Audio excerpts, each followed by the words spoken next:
اعوذ باللہ من الشیطان الرجیم، بسم اللہ الرحمن الرحیم۔ اور اس کے پاس اور تمول کا سامان تھا، یعنی ایک دن گھمنڈ میں آ کر اس نے اپنے غریب ساتھی سے باتیں کرتے ہوئے کہا کہ میں مال کے اعتبار سے تجھ سے زیادہ مالدار ہوں اور نفری کے لحاظ سے بھی تجھ سے زیادہ طاقتور ہوں۔ اور وہ ایک دن اپنے باغ میں داخل ہوا جبکہ وہ اپنے اوپر ظلم کرنے والا تھا، اور کہنے لگا کہ میں خیال نہیں کرتا کہ یہ باغ کبھی تباہ ہو جائے گا، اور میں خیال نہیں کرتا کہ کبھی قیامت برپا ہوگی، اور اگر بالفرض میں کبھی اپنے پروردگار کی طرف لوٹایا گیا تو اس باغ سے بہتر ٹھکانہ پاؤں گا۔ اس کے ساتھی نے اس سے باتیں کرتے ہوئے کہا کہ کیا تو اس ہستی کا انکار کرتا ہے جس نے تجھے پہلے مٹی سے اور پھر نطفہ سے پیدا کیا، پھر تجھے اچھا خاصا مرد بنایا؟ لکھ رہا میں، میرا پروردگار تو وہی اللہ ہے اور میں اپنے پروردگار کے ساتھ کسی کو شریک نہیں کرتا۔ اور تو جب اپنے باغ میں داخل ہوا تو کیوں نہ کہا ماشاء اللہ لا قوت الا باللہ، یعنی جو اللہ چاہتا ہے وہی ہوتا ہے اور خدا کی قوت کے بغیر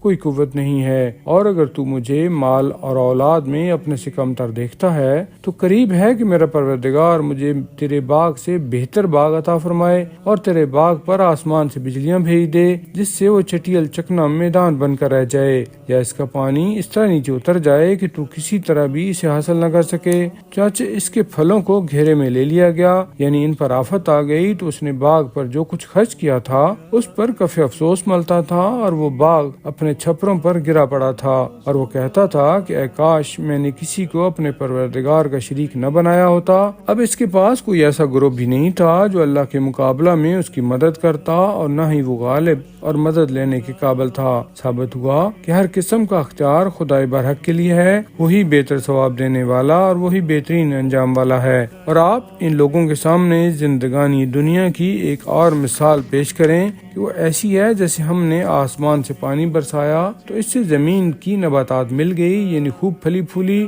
پھر وہ ریزہ ریزہ ہو گئی جسے ہوائیں اڑائی پھرتی ہیں، اور اللہ ہر چیز پر قدرت رکھتا ہے۔ مال اور اولاد زندگانی دنیا کی زیب و زینت ہیں، اور دراصل باقی رہنے والی نیکیاں تمہارے پروردگار کے نزدیک ثواب کے لحاظ سے بھی اور امید کے اعتبار سے بھی کہیں بہتر ہیں۔ اور وہ دن یاد کرو جب ہم پہاڑوں کو چلائیں گے اور تم زمین کو دیکھو گے کہ وہ کھلا ہوا میدان ہے، اور ہم اس طرح سب لوگوں کو جمع کریں گے کہ کسی ایک کو بھی نہیں چھوڑیں گے، اور وہ تمہارے پروردگار کے حضور صفیں باندھے پیش کیے جائیں گے۔ تب ان سے کہا جائے گا آخر تم اسی طرح ہمارے پاس آ گئے ہو جس طرح ہم نے تمہیں پہلی مرتبہ پیدا کیا تھا۔ ہاں البتہ تم نے یہ خیال کیا تھا کہ ہم نے تمہارے لیے دوبارہ پیدا کرنے کا کوئی وعدہ گاہ مقرر نہیں کیا ہے، اور نامہ اعمال سامنے رکھ دیا جائے گا، اور تم دیکھو گے کہ مجرم لوگ اس کے مندرجات سے ڈر رہے ہوں گے اور کہتے ہوں گے ہائے ہماری کم بختی، یہ کیسا نامہ عمل ہے جس نے ہمارا کوئی چھوٹا بڑا گناہ نہیں چھوڑا